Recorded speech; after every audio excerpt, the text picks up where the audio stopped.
Brought to you by 1AAuto.com, your source for quality replacement parts and the best service on the internet.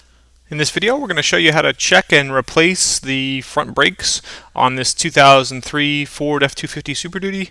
Obviously, we do the passenger side. You would want to repeat the driver's side afterwards.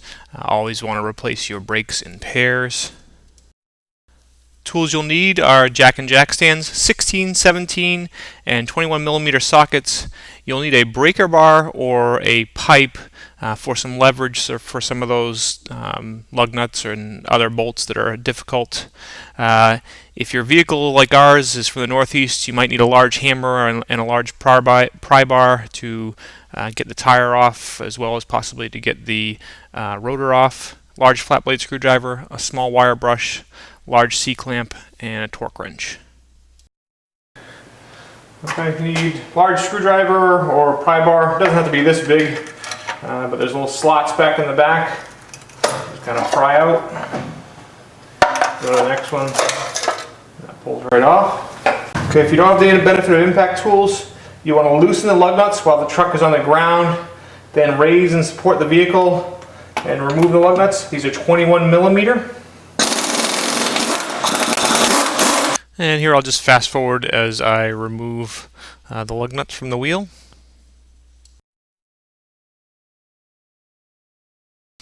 Okay, so my tire is basically just kind of stuck onto the hub. So I put a lug nut back on. And that just helps if your tire breaks loose, it doesn't go flying off and hurt you because they can be heavy. Give it some pulls. I try the foot method. It doesn't seem to work. Okay, neither of those methods work. Then a nice big hammer, hit the back of the tire. You don't want to hit the rim because you don't want to bend it, and that'll get your wheel loose. Then you remove that lug nut and take the wheel and tire off.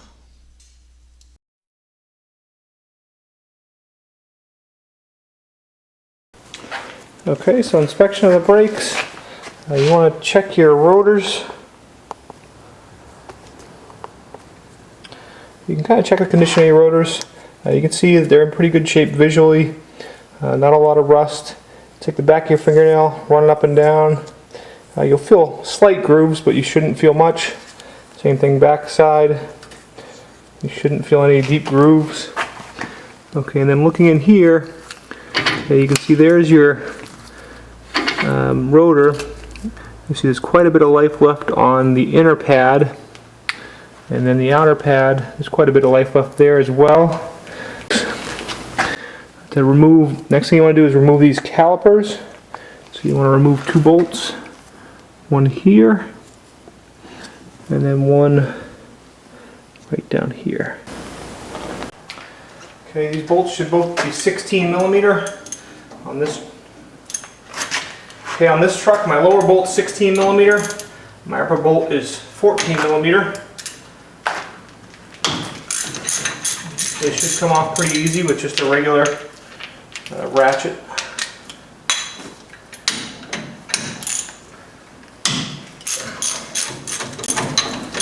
And I'll fast forward through removing those. And again, on this truck, they were two different sizes. I believe one of them was replaced from previous repair. They probably should both be 16 or 17 millimeter. Okay, so as your brakes wear, they have a self-adjusting mechanism, which is basically the pistons come out of the caliper. So you can use a large screwdriver, and this is to reset those pistons as well as to help you get the caliper off. But you can just see I'm prying out, and if you watch, I'll be forcing the caliper out, which is actually forcing the pistons back in. Okay, now the caliper's nice and loose. Okay, caliper comes right off. I'll just set it right back here on the leaf spring. Okay. You can see there's two little return springs, and you can take your outer pad out. Okay. Just gonna remove that spring there. And you can see on my brakes, my outer pad, this is a wear indicator, so there's still plenty of life left on there. And take my inner pad. Okay, same thing. That wear indicator has plenty of life left in it. Now if you want to remove or replace your rotors, you're going to have to remove this caliper bracket. And there's two 21mm bolts here and down here. Okay, these bolts are going to be very tight. The right tool for the job is a good sized breaker bar. If you don't have that, you can use your ratchet handle and a nice piece of pipe like this to give yourself some extra leverage and get them started.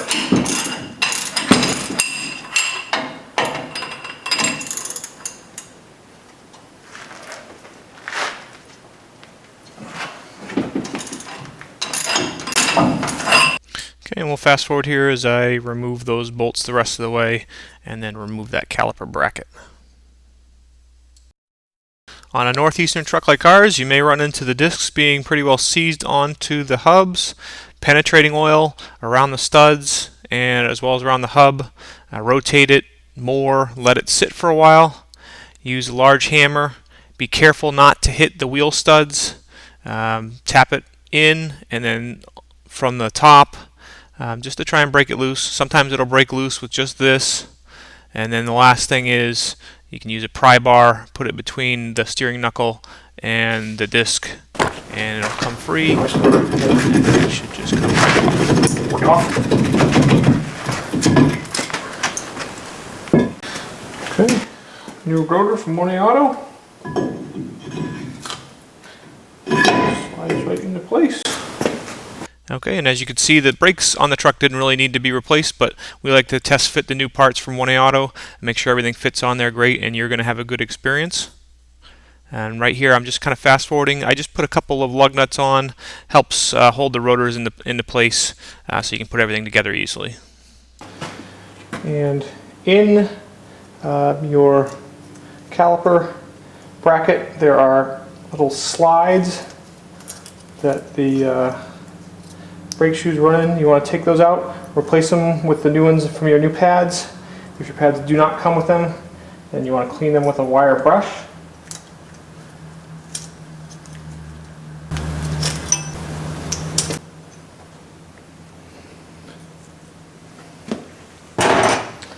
Okay, also you want to check both these.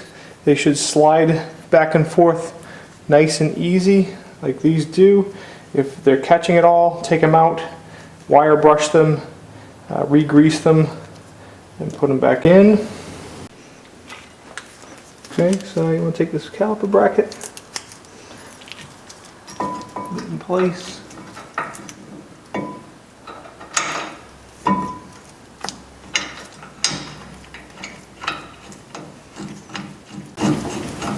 Okay, and fast forward as I start those nuts in.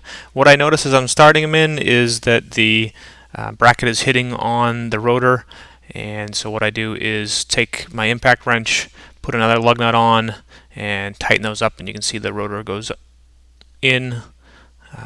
Then just remove the lug nuts and continue on here and just preliminarily tighten up those caliper bolts.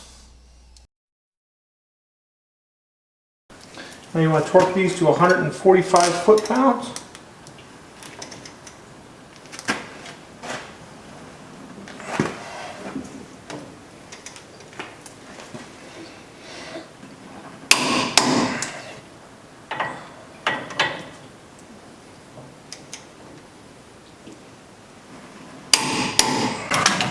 Okay, as your pads wear, your pistons work themselves out of the caliper, so what you need to do is reset them. So I've got my old pad here, put it in place, then I use a large C-clamp. Okay, and as I tighten up the clamp, you'll see the two pistons go back into the caliper.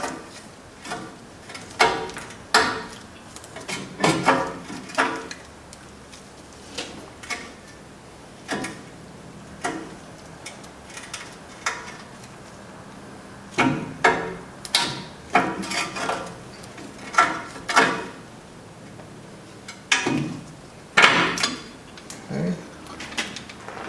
Now they're all set.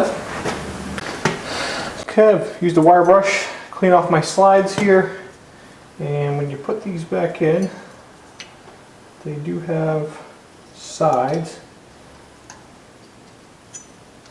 So push down in, make sure that is towards the bracket. Let's see, this won't go up here.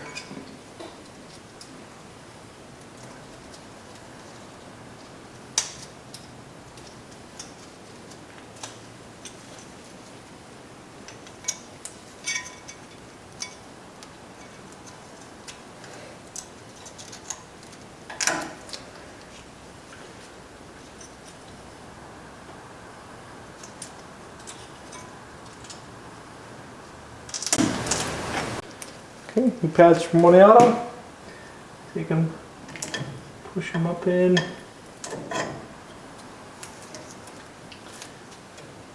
And slide them into place.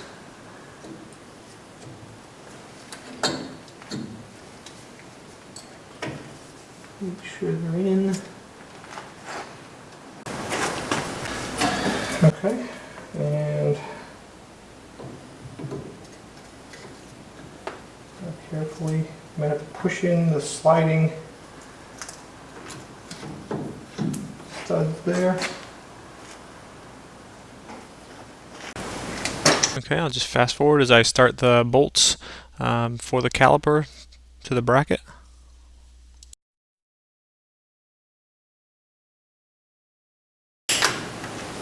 Okay, these bolts I'm going to tighten. I'm going to torque between 23 and 25 foot-pounds.